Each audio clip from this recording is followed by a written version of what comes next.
বন্ধুরা, আজ একটি মিনার গল্প বলবো। মিনা প্রতিদিন তার মাকে নিয়ে স্কুলে যেত। স্কুলে নিয়ে তার মা দিয়ে আসতো। তার মা স্কুলের সামনে বলতো তাকে, তুই পড়াশোনা কর, আমি বাসা থেকে আসি। মিনা বলতো, আচ্ছা ঠিক আছে, এই বলে বাসায় চলে যেত।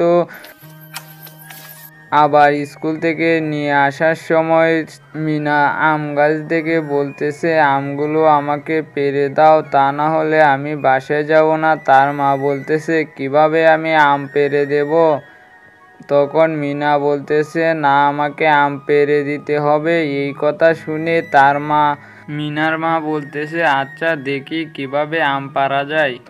আম পাড়ার চেষ্টা করতেছে, কিন্তু কোনোভাবে আম পাড়তে পারতেছে না।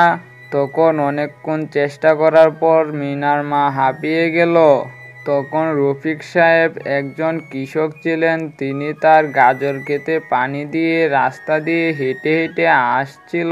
তখন যে দেখে মিনার মা হাঁপিয়ে গেছে, তখন মিনার মাকে বলতেছে, কি হয়েছে, এভাবে হাঁপাচ্ছ কেন? তখন মিনার মা বলল, আমার মেয়েটা আম খেতে চেয়েছিল, সেজন্য আম পাড়তে চেষ্টা করছিলাম, কিন্তু পাড়তে পারিনি। এই কথা শুনে বলতেছে, আচ্ছা ঠিক আছে, আমি আম পেড়ে দিচ্ছি।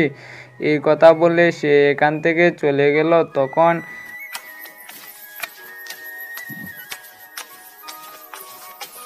তখন কিছুক্ষণ পর একটি লাঠি নিয়ে আসলো। লাঠি নিয়ে এসে আম পাড়তেছে। তখন অনেকগুলো আম পড়লো। তখন মিনা খুশি হয়ে সে আমগুলো টুকাতে লাগলো। তখন তার মা বলতেছে, ভাই, আপনাকে অসংখ্য ধন্যবাদ। তখন রফিক সাহেব বলতেছে, ধন্যবাদ দেওয়ার দরকার নেই, এটা আমার কর্তব্য।